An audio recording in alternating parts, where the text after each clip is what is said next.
How you doing, everyone? It's Jennifer McCreath, Thursday, October 23rd, 2025. Hope you can hear me. The fan's going off in the background because finally I got my hands on a turkey over a week late from Thanksgiving. Thank you, banks, for canceling my credit cards, you fuckers. There's always a plan B, though. That's not why I'm here today. I want to talk about... We've had 2 elections in the past month, and they took place here in St. John's, Newfoundland, Labrador, 6 days apart. One of which was the municipal election, which was postponed because of the Canada Post strike, and mail-in ballots were literally stuck in the mail. And then we had a provincial election, which should have been a fixed election date, but because of a loophole that I think we need to reverse, the party in power was able to pick and choose when they actually called this election.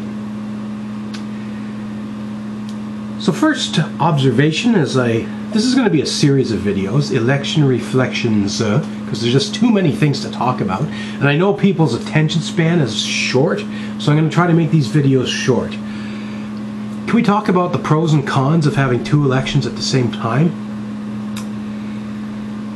Well, pros, I guess, helps incumbents. It also really, because it's dividing your attention, it's dividing your focus. I don't like it. I think different levels of government require 100% of our attention. There's different mandates at different levels of government. At the same time, there needs to be cooperation between levels of governments on issues that overlap. I dug my teeth deep into the municipal election and helped one of the candidates. And this is my 5th involvement in a campaign at this level in terms of time, energy put into it. And I must say it was very, very difficult to get people's eye on the football here because they were so focused on the provincial election that people weren't talking about municipal issues. First and foremost, I'm going to point my finger at you, mainstream media entities. Television stations, radio, print. Do we still have print newspapers here? I'm not sure. Even online publications were reluctant or just not interested in talking about municipal issues. And again, this helps incumbents. It's very difficult to step up to the plate and run a strong, powerful campaign when mainstream media doesn't want to give you that space or that platform to introduce yourself, tell your story, why you want to run, and why you think you're better than the so-called status quo candidates who have been there for a long time. Whose fault is it? Media? I get it. Except for CBC, which is publicly funded, private media entities don't really care. They don't give a shit about right from wrong. They don't necessarily focus on left versus right. All they care about is getting eyes on their product because they are a private company and their goal is to make money. So they run stories that will keep people's eyes and ears on their product, whether it's a 1-hour news broadcast, or whether it's a website, whether it's turning on a podcast and clicking listen, or if it's some sort of a print publication.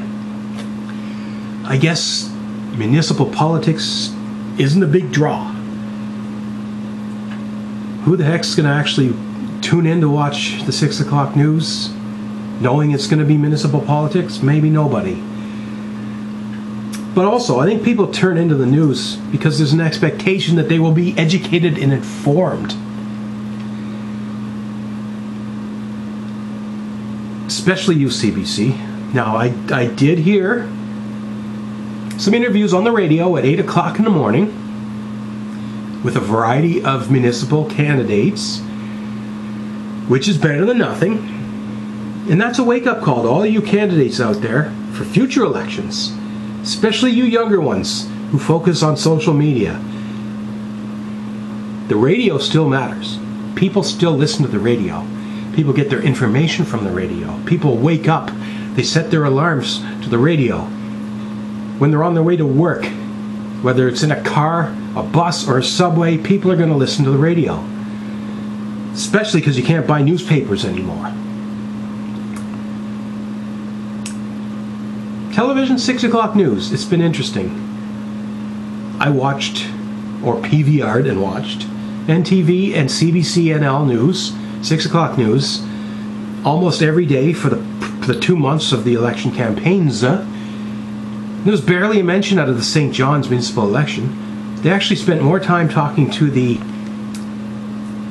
elections coordinator at the city, Teresa Welch, I believe, got more TV time than any of the actual candidates did, because there are issues with the election administration itself. Of course, the Canada Post thing made the news, and they went and talked to Teresa about changing the date.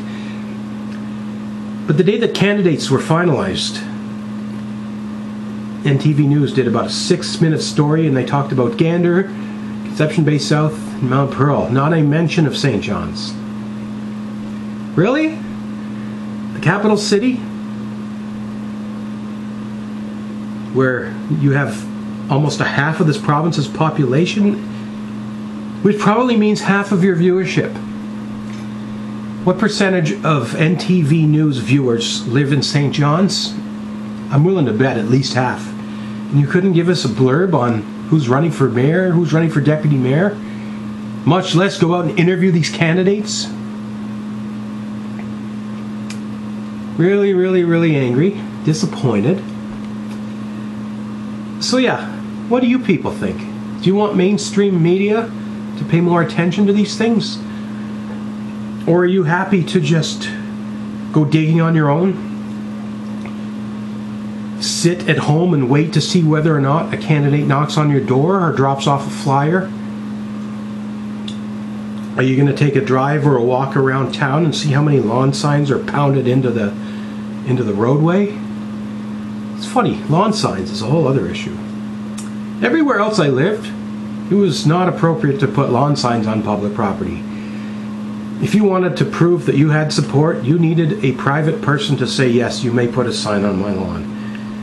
Here in St. John's, there's signs everywhere, and almost all of them are not on private property.